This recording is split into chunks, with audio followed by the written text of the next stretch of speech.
Thanks again also for everybody to come out tonight. First thing I want to do is introduce myself. I'm Dr. Vince Lusko, and I come from Texas. I was born and raised down there, and I moved up here about 13 years ago or so. As the night unfolds, I think you'll see some of my passion for this procedure. I became very interested in this procedure back in May of 2001 when the lap band was first introduced into the United States, and I helped Dr. Jeff Allen put the band in during my residency. And it was at that time that I really saw that there was a safer option out there for patients to help them lose weight. The first thing we'd like to talk to you about tonight is what is obesity. As physicians, we look at this as a chronic life-threatening disease. And when we refer to the word bariatric surgery, we're talking about weight loss surgery. So we get asked this all the time, well, what causes obesity? And you know, there's not just one answer to that. This is something that's a multifactorial process. It has to do a lot with the genes that you inherited from your parents. It has a lot to do with your environment. You know, if you have a desk job and someone brings in donuts and cookies every day, it has to do with the type of work that we do. You know, our grandparents used to work the fields, and now most of us have desk jobs. And it has to do with your metabolism. So there's a whole lot of things that contribute to people becoming overweight. And, you know, when we talk about environmental factors, you know, you can take two kids and put them in front of a Nintendo machine and feed them junk food all day long, and one of them is going to grow up and become nice and tall and thin, and the other one's going to become overweight. So that's the metabolism and the individual factors that go into this process as well.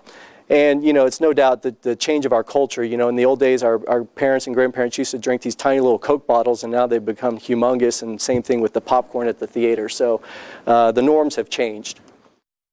When we talk about obesity, we're referring to a number called the body mass index, and that's how we characterize how overweight somebody might be. And this chart is in everybody's handout. And it basically, you plug in two numbers, your height in feet and then your weight over here in pounds. And when you plug in those numbers, it calculates a number which is your body mass index. And everybody with a BMI that's below this black line is a candidate for the lap band procedure or other weight loss procedures. To go over the different body mass index that are out there and the different classifications, normal BMI is between 18 and 25.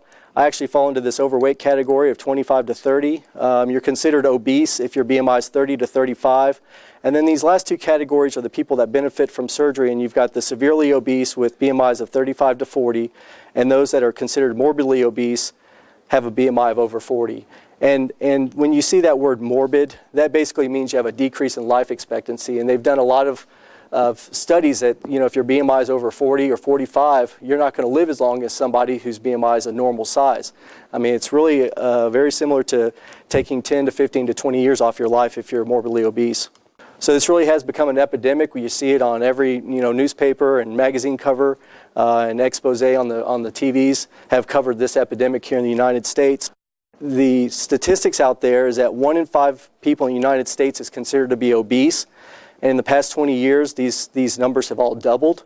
And this is what's on the horizon for us, is that 75% of obese kids go on to become morbidly obese adults.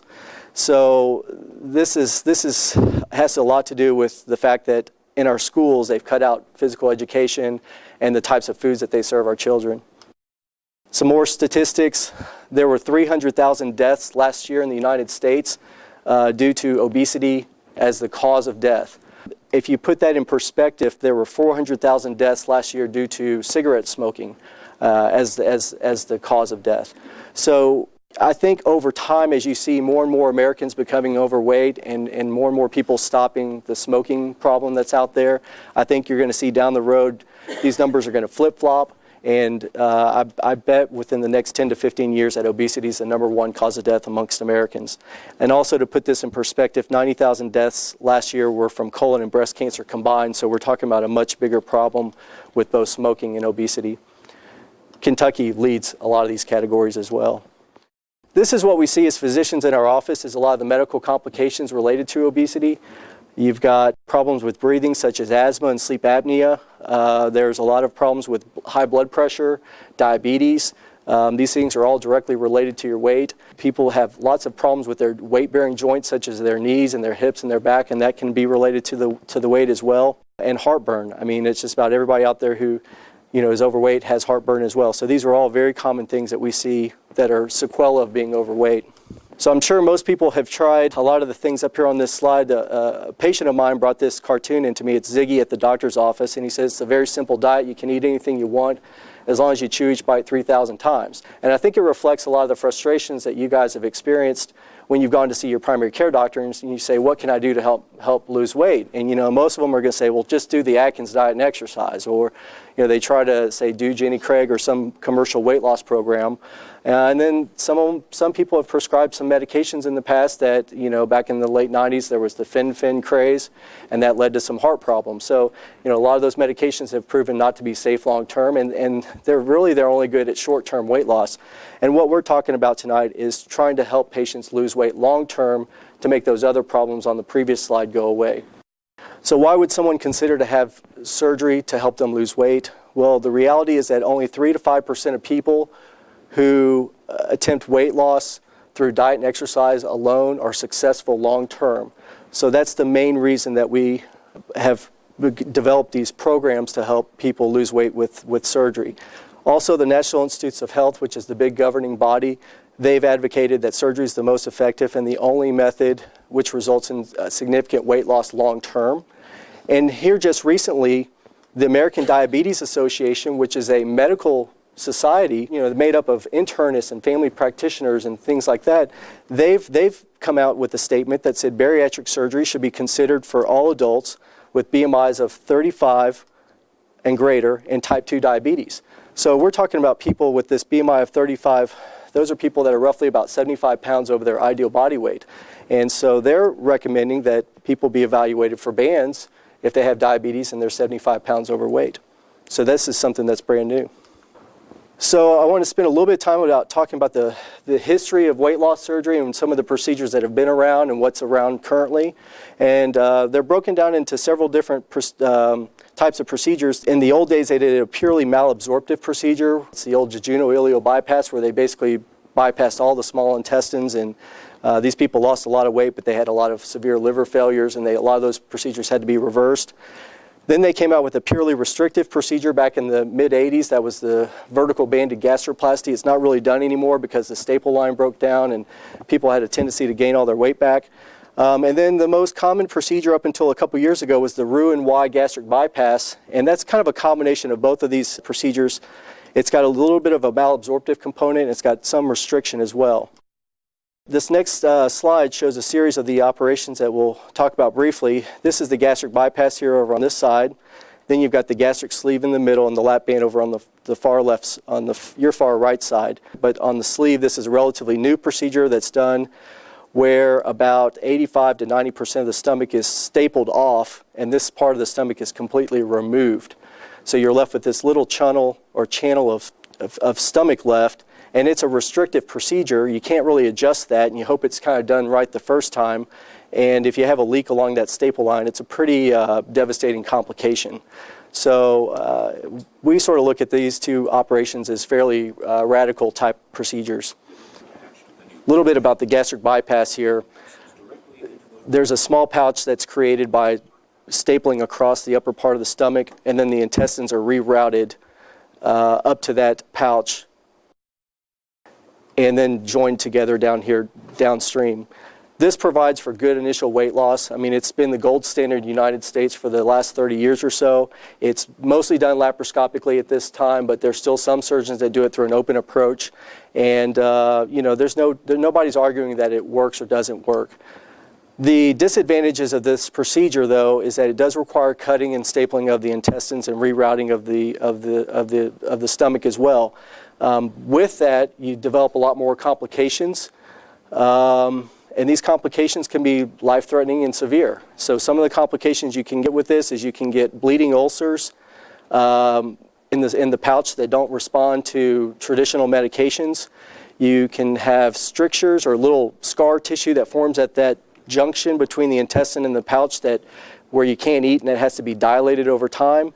One of the worst things that can happen is if this little area here leaks during the healing process, it forms a condition where basically you become very, very sick, and those are the people that you see on 20/20 or 48 hours that, spent 3 months in the intensive care unit with a, $10 million hospital bill and had 10 operations. So it can be a very serious operation. Plus, you can get more bleeding, infection, and hernias with this type of operation. Additionally, there's a risk of malnutrition with this procedure because you are bypassing a good majority of the stomach as well as the first part of the intestines. So you can't absorb the normal vitamins and nutrients that are in your normal food as is. So these people are stuck on lifelong vitamin supplementation. It's also completely non-adjustable. You hope it's done right the first time, and again, you can't go back and fix it and make it right again if it's not done right the first time. And it also has a higher mortality rate, which we'll discuss in just a moment. So a little bit about the lap band. We're going to spend most of the rest of tonight talking about the lap band procedure. This is something that's done only laparoscopically. This is a procedure that takes about 30 to 40 minutes, and it's done as an outpatient most of the time. But basically what we do is we create a small pouch around the top part of the stomach by placing this band around the upper part of the stomach. This band creates a pouch about the size of a golf ball, and as you can see up on the slide, there's a balloon on the inside of the band that controls how closed or open the opening of that pouch is.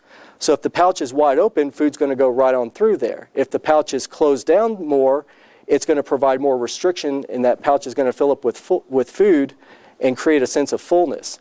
And the reason that this procedure works is that's where the nerve fibers in the stomach that go to your brain, they send signals. When that part of the stomach gets stretched out, it tells your brain, hey, I'm full, stop eating. So that's the premise behind this. Those sensation fibers aren't located in the lower part of your stomach.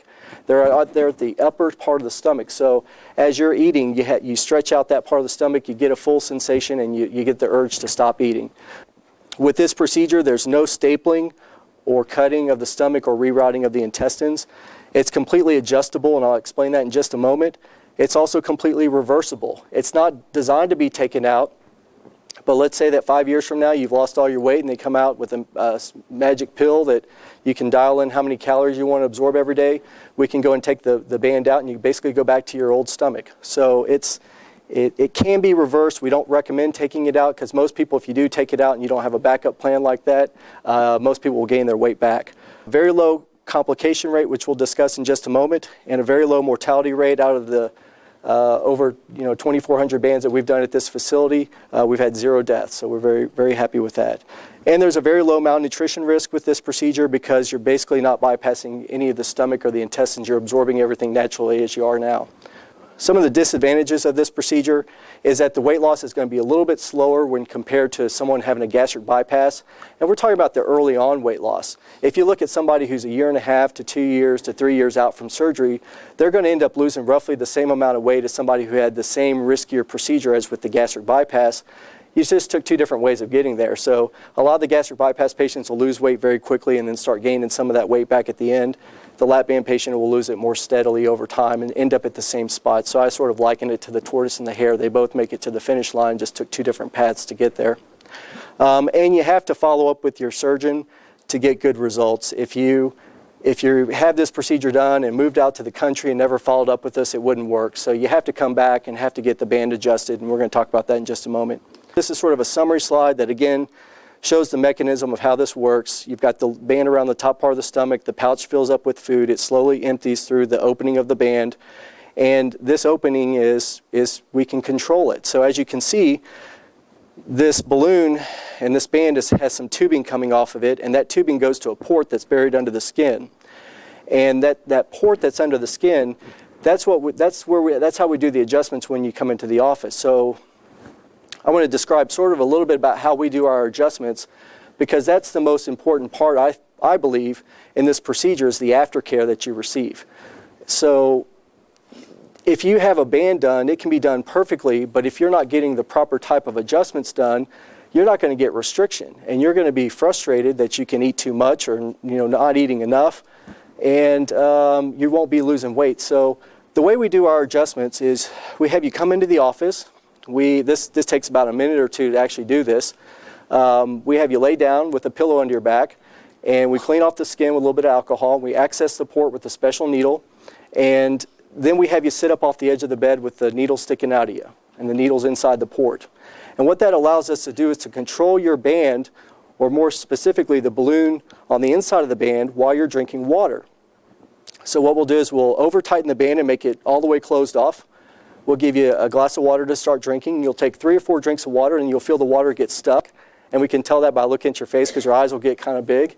And then we'll slowly start taking fluid out of the band. And as soon as you feel the water pass through, you let us know, hey, it just passed through. And that's the sweet spot on the band. And that's different for everybody. We've found that, we've been doing this technique for 5 or 6 years now, and we found that everybody takes a different amount of fluid.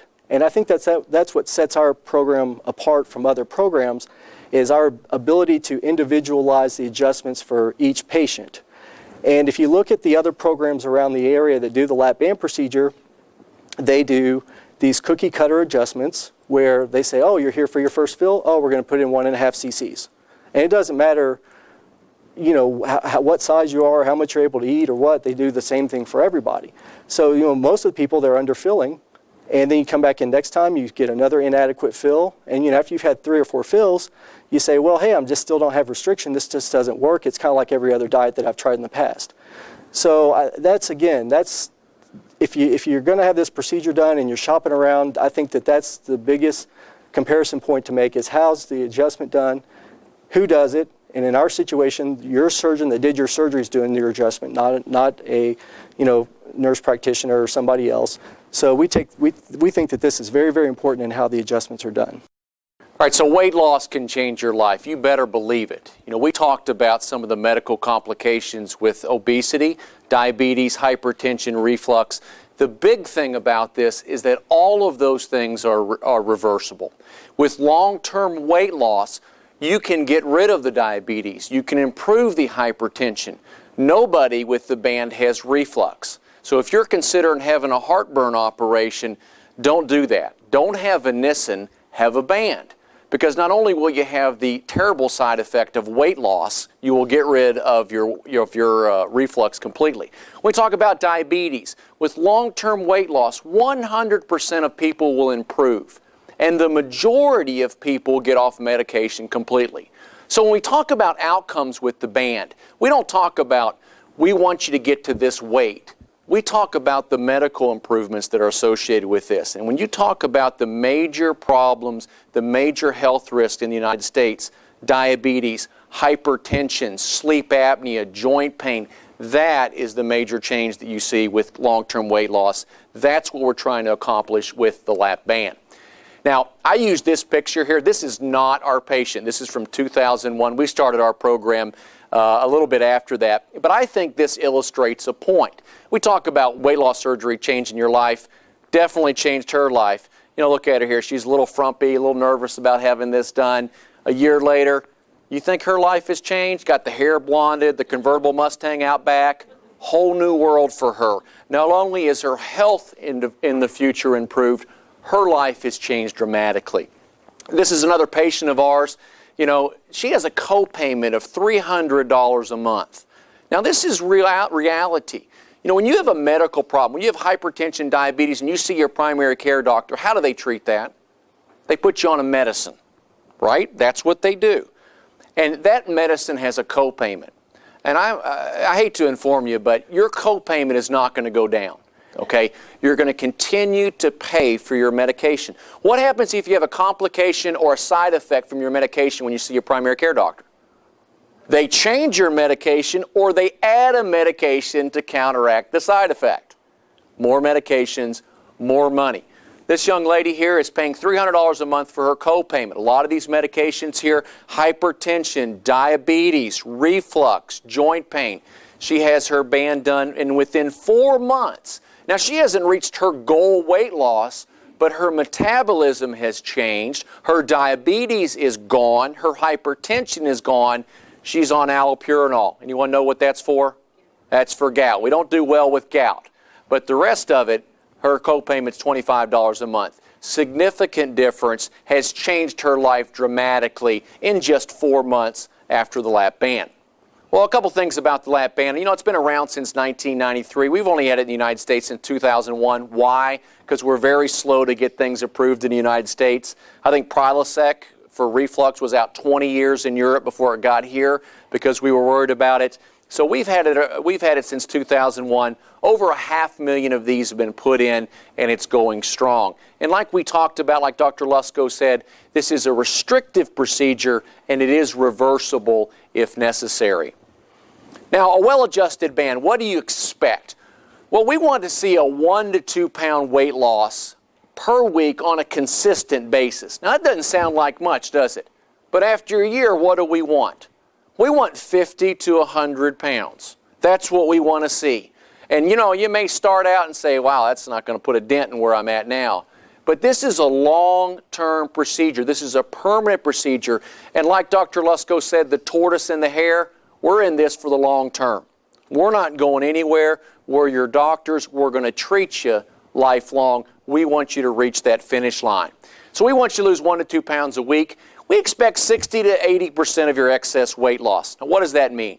If you're 100 pounds overweight, we want you to lose 60 to 80 pounds. What's the difference there? What's the variable? It's usually age. People that are older have a little bit slower metabolism, so they're going to be closer to that 60 versus that 80. Does that mean when you make it to 80 pounds or of that 100 that you're done? No. It's not a thing that you turn off. Your body gets to a point where it wants to be. And that may be, 60 pounds, 50 pounds. It depends on your starting point. But your body gets to a place where calories in equals calories out. Because that's the only way you lose weight, right? Okay, it's a ratio.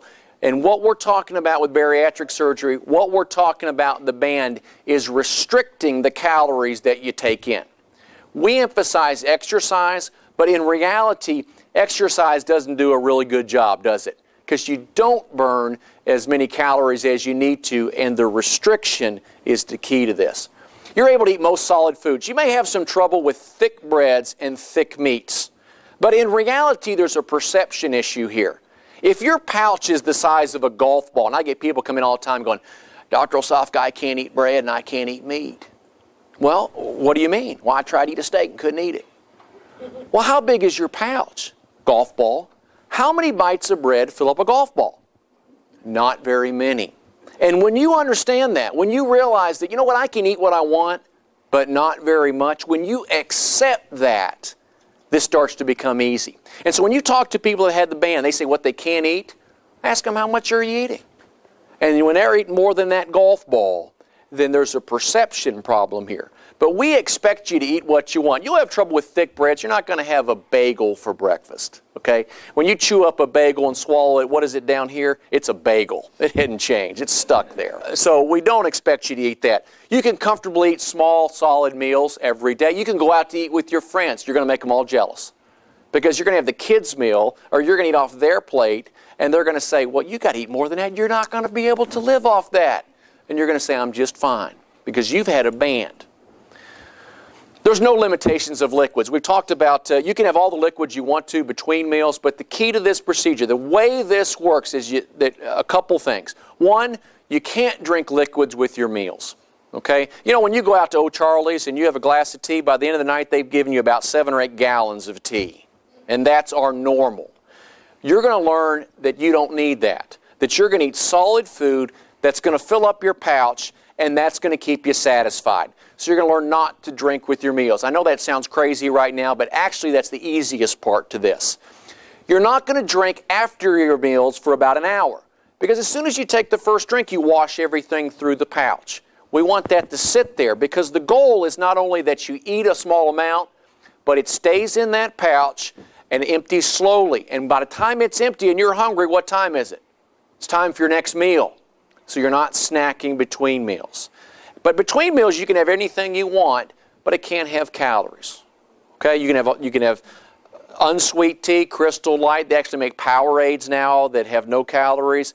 You can have carbonated beverages, Diet Colas. We ask you to open them up, let the fizz go out a little bit, but overall you'll do fine with that. So no limitations. That's the basic rules. You can generally eat anything you want, but in small amounts. You'll feel satisfied with a smaller amount. This is not a torture chamber. You're not going to go out to eat and go, oh my God, I'm starving, but I can't eat because I have a band. You're going to eat, you're going to be satisfied, you're going to be content less calories in, weight loss. You can still enjoy meals with your friends, like we said. You can go out to eat. And I try to tell people, you know, if you're there, a well-adjusted man can open the menu at O'Charlie's and go, I'll eat that. And it really doesn't matter what that is. But I'm not going to eat very much. And that's the reality long term. From time to time, your band has to be adjusted. You have to come in and have this adjusted. We average about 4 to 5 adjustments the first year. That's when we're finding that restriction that Dr. Lusko talked about. And as you lose weight, the stomach, the fat around the stomach also dissolves. So it becomes loose pretty quickly. As you lose that fat around the stomach, you come to a steady state where you need fewer and fewer adjustments. We follow you forever. So if you ever talk to someone and says, you know what, they discharged me from their program, that is untrue. We may see you every 6 months, we may see you every year, but we want to follow you up and check up on you, make sure you're doing okay. And the biggest problem we see with people that don't do well with the band is they're not seeing their doctor to have this thing adjusted. That's the key. It will not work if you don't come back and have it adjusted. Well, we make it simple. We're not going to talk to you and harp about carbs and fats and what's good and what's bad. We're going to talk about liquids and solids. We want you to eat 3 solid meals a day. We want you to follow the rules of liquids like we talked about, and then we work from there. Okay? You've been on diets all your life. You've gone to Weight Watchers and you've had this number system or something that changes every 6 months. You think about what you eat. We want to remove that. We want to remove that thought process where, you know what, you can go out with your friends and have pizza. How much are you going to eat? Not very much. Okay? That's the key with this. We redefine normal. We talked about that first slide on what causes obesity. It's because, you know what, everyone here can lose weight. But then you're put back into what was normal. And normal is going to O'Charlie's or Cheddar's and getting a plate this big. And how do you know you're done? When the plate's clean. That's what my mama told me. You don't get up until this plate's clean. The plates now are this big. We want our money's worth too. We go to a buffet. We aren't going to let them, get their money's worth. That's how we have grown up. We're going to redefine that. Your normal is going to be this much. And when it becomes normal, then this becomes easy. That's the training part. That's the part where Dr. Lusko and I said, we work with you on a one-to-one basis to make this work. That's the difference in our program and other programs. Well, nothing's perfect. We talk about complications. We want to look at Roux-Y and lap band. Okay, there's pros and cons with everything you do. If you look at Roux-Y, there's a couple things that stand out here. There's a leak rate. If you're sewing and putting 2 things together, it's like plumbing. Even plumbers have leaks when they hook things up, right? If you have a leak, that can be a real problem. There's not a leak rate with a band because there's no rerouting or cutting and tying and sewing together. We look at mortality. Okay, mortality for a bypass is 1 to 2%. I can tell you in reality that's Pittsburgh. That's where they're doing 2 or 3 a day and reporting their results. If you do something over and over, you get pretty good at it. But if your surgeon's only doing 2 or 3 a month, that increases. Why don't you see that number? Well, they're not going to print that their mortality is 4 or 5%. You wouldn't go to them, would you? They're not going to do that. And what does that mean in reality? We look at the band, it's 1/2 of 1% and decreasing.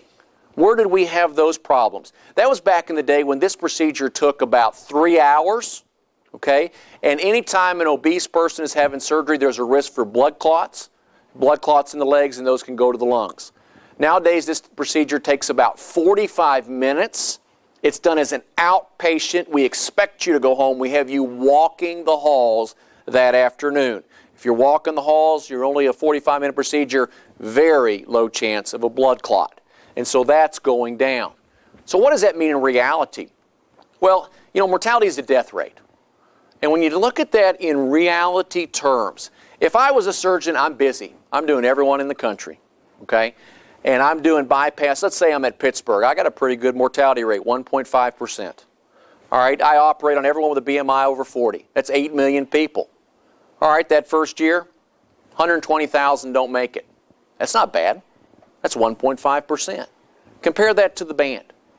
Okay, see the difference in numbers when you look at that? What if I'm operating on everyone 35 or above? That's not bad. A little over 250,000. I'm 1.5%. See the difference in reality? Who is that 1 to 2 per 100? Is that the wife or the mother of 2? Is that the grandmother? We don't know. And like Dr. Lusko said, right now our band mortality is 0. And that is the key to choosing your procedure.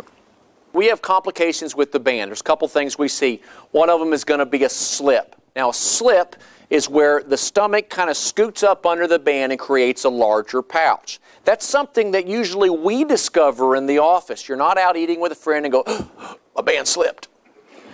Doesn't work that way, okay? We usually discover that, and a slip is something that we fix. A slip is not a reason to lose the band. We fix it, we reposition it, it's outpatient, you go on your merry way, okay? Very low rate here. Erosions are different. Erosions are something where the band irritates itself into the stomach. When you have an erosion, also again, it's usually something that we discover, but it is something that we have to remove the band. Now, we have gone back and put bands back into people that have had erosions, but certainly in the short term, we have to remove the band. Other things here, anything mechanical can break down. We have ports there that can flip over. We can have malfunctions with that. We can have infections. But the main thing is our mortality right there is 0. Complications, very low when you compare them to sleeves or to bypasses. Well, who can get a band? Well, a couple things. One, that it's changed. Now the BMI for bands has become 30 or above. Heck, I'm 30 on Christmas Day or so in the holidays. So we see that indication, the FDA has approved that to a BMI of 30 or above, which I think is a significant positive factor and encouraging the band overall. Well, who can be considered? Well, you have to have a BMI of 30. You have to be 18 years or older, although that's going to change. You're not going to do a bypass on a 16-year-old, but I've seen some 16-year-olds who need something done, okay, or they're going to have problems. You have to have a history of being overweight, but here's the main thing. You have to be willing to change. This is not something that you force upon someone and say, good luck, it's going to work. You have to have that motivation. And I can tell you in our experience, people have the motivation.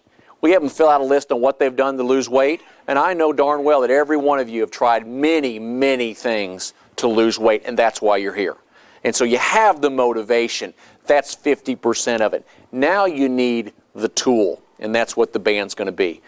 No previous surgeries to the stomach. And what I mean by that is that you can have gallbladder operations, you can have heart operations, but if you've had previous operations on the stomach proper, then it's challenging to do a band. And what I mean by that is if you had a previous bypass, a previous sleeve, or a VBG or something like that, then we look at those individually and we'll discuss with you whether or not you're a candidate.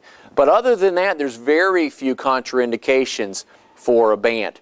If you can't have a band and you're morbidly obese, we're going to send you to have a bypass. Because the risks of being morbidly obese, like we talked about, far outweigh the risk of surgery to correct that. It's not related to dietary habits. You know, we talk about sweet eaters versus someone who eats a pizza a day. That's unrelated. It works the same in pretty much everyone with particular eating habits. Well, insurance approval, good news is most carriers are covering the lap band these days. The bad news is if you have an exclusion in your contract, you can have every doctor you've ever known write a letter that you need it next week. It ain't going to happen because you signed a contract for that. And that's where we come into the cash pay issue as far as working that out with you. But the good news is, like I said, that most carriers will cover the lap band. And if they don't, you have to ask yourself, what am I spending? What am I spending now for my weight loss, for my obesity? You know, we talk about things like Jenny Craig and all these different things. These are multi-billion-dollar companies. You know why? They've got a captured audience. They'll help you lose weight. You'll gain it back. They'll change their program. You'll come back. What a great concept, right? But you're spending money for that. All these medicines that you take over the counter, the workout tapes, and I hope this isn't your drug cabinet there, but all the co-payments that you're involved with, the medicines. And, you know, we talk about insurance. For medical and life insurance, you can't send that in and leave your weight blank because you're rated on that weight. You're rated on that risk. Significant cost to you overall. And the food. Think about the food that you're eating now. You know, when you have a band, we give you a card that says, I had a band. I qualify for the kids' meal. And a lot of people accept that. Okay? And if you think about that over time, you know, we have a group in our program. We had a mother and a father and a daughter that all had the band. Can you imagine them at dinner? All right, they're gathered around. Lord, thank you for this chicken wing. May it nourish us. What a difference in their eating habits. What a difference long term. We have a lot of people that come in and say, yeah, I go out with my husband and we share a plate. I eat a little bit off him. I have the kids' meal. That's the difference long term that you're going to see. Well, what's our experience? We've done about 2,500 procedures, 2,500 bands. That's all we do. That's what we do. We are specialists in the lap band. And what does that mean to you? Well, anyone can put a lap band in. It takes about an hour. Okay? The hard part is that aftercare. The hard part, the important part, is what do you do with it afterwards? How do you get to that restriction? How do you get to change that normal? And that's what we specialize in. The outpatient, there's 3 surgeons that are currently doing this procedure. We do only lap bands, and it's in conjunction with a hospital-based program. We have support groups that are associated with this. When you go to a support group, everyone there's had a band. It's apples to apples comparison. And that's different. You're not dealing with someone with a band, someone with a bypass. Everyone gets to talk about the same thing. Why choose us? Well, some of the things we talked about, you know, we're the lap band specialists, our experience. Every single adjustment in those 2,500 patients over 6 years has done by one of us surgeons. We've learned from you. We've learned what this thing acts like at 5 years, at 6 years, at 7 years. We talk to you every time you come back in and figure out what's going on. And I take pride in that. I take pride in figuring out what can we do different? How can we get back on track? And there's going to be times where you kind of fall off the wagon. But we're going to be here to get you back on track, because that's what we do. The whole program's designed around the lap band. We have an extensive support network. The surgeons do all the adjustments. We've talked about how important that is. And we have an efficient office system to get you adjustments. You know, we spread out the appointments where as you're doing better, we see you less frequent. But you always have the option of calling us up and saying, hey, listen, you know what? I'm not feeling it. Can I come in early? And some programs, that takes 6 weeks to get to see the doctor. We're going to work in a lot of times within the next couple weeks. So we're going to keep that motivation going. We're going to keep you on that 1 to 2 pound weight loss, because that's the goal. There's always a bariatric surgeon in town. Unfortunately, we can't travel together very often. So with that being said, if you have a problem, there's a bariatric surgeon here to take care of it. There are some programs when they leave town, a general surgeon's covering, they're not sure how to do with the band. You want to know that if I have a problem, that there's going to be someone here. And we're local. You know, if you want to save a little money and fly to Mexico, then so be it. But if you have a problem, you're going back to Mexico. Okay? We want to take care of you. We want to be here for you if you have a problem. We're always available. There's 2 surgeons involved in every procedure. You know, Dr. Lusko and I operate together, Dr. Schuster. 2 heads are better than 1. We sit there and we talk about what size band do we need to use. Is there anything we need to do different? Every procedure has 2 surgeons. 2 encounters with your surgeon. You're going to see us where you come in and have your initial evaluation. Then as you go through the program a week before your surgery, you're going to sit down and talk to us again. We're going to answer your questions. Where you go into the surgery and I go, any questions? Nope. I'm ready to go. And that's the key. Knowledge is power. We're going to continue to provide that nutrition and educational counseling. We want to be there for you. Well, a couple things. You know what? If you do your job and we do our job, this thing works across the board. And I tell people all the time, I have people come up sometimes and they say, well, what if it doesn't work for me? What if it just doesn't work? And I can look you in the eye and I can tell you, you do your job, I do my job, this is going to work. Because we can trace failures to what's going on. And it may be mechanical, it may be a slip, it may be an erosion. That's my job to figure that out. It's your job to follow the rules, we'll get you there. This is a team process the whole way through. Well, surgery is the easy part. We talked to you about 1-to-1. Once you got it, you got it. It becomes your new way of life. Okay? It takes some time to get there. But once you're there, then you're out talking to other people who have had the band, and you can figure out in a couple minutes what they're doing wrong. You get on the internet, you'll go, I know what you're doing. And you'll see them. You'll be able to pick it out just like that. We want you to lose 1 to 2 pounds a week continuously. If you level out, gain weight, we get you back in and talk to you. Sometimes the band needs adjusted. Sometimes this needs adjusted. But one of those two things we can do to keep you on track. And the last thing is you're going to have fun. I know that sounds crazy. But you're going to like the people you work with. You're going to like your coordinators. They're so dedicated. And as you lose weight and the clothes don't fit, guess what you do with those clothes? You get rid of them. You don't box them up. You don't put them in the back of the closet. You get rid of them. You give them away. And that's very motivating. That's very rewarding. Last thing is my hammer slide. There's no magic involved here. This is a piece of silicone around the stomach. It's a tool. It's a simple tool. And if you take your motivation with that tool, if you take this hammer and you give it to a 5-year-old and let him run around your house, what's going to happen? Yeah, you got some mental pictures, right? Bad. You take that same hammer, you give it to a carpenter, he'll build you a deck. What's the difference? Same hammer. It's because this guy's learned how to use that tool. The good news is once you get here, you don't go back to there. You don't go back to being that kid. We're going to teach you to use the band. We're going to teach you to use that tool. And once you get it, once you understand it, you're going to be a liaison for us. I bet you a lot of people here are here because they know someone that's had a band and probably know someone that's had it done here. And that's the key to this program, is we want to stick with you long term. Last thing is, that's one of our patients here. You might have seen that advertising, but she loves the clothes she can wear, and she sure does. It's changed her world. This is a lifelong decision. This isn't one of those things where you say, you know what, I'm going to try it out. This is a lifelong decision. We're committed to that decision, and this program is committed exclusively to the lap band. So I thank you very much for your attention. Now that you've viewed the seminar, let's review your next steps. First, contact the bariatric office at St. Mary and Elizabeth Hospital at area code 502-361-6059. Once we know that you've viewed the seminar, we'll mail you a medical history packet. Please complete and return all the paperwork in the packet in the enclosed envelope that's provided. Please include a copy of the front and back of your insurance card. We can't proceed without this information. Your information is then reviewed to make sure that you're a candidate for the lap band procedure. We'll contact your insurance company to see if your policy has a benefit for bariatric surgery. If the benefit is available, we check to see what information the insurance company requires in order to obtain authorization for your surgery.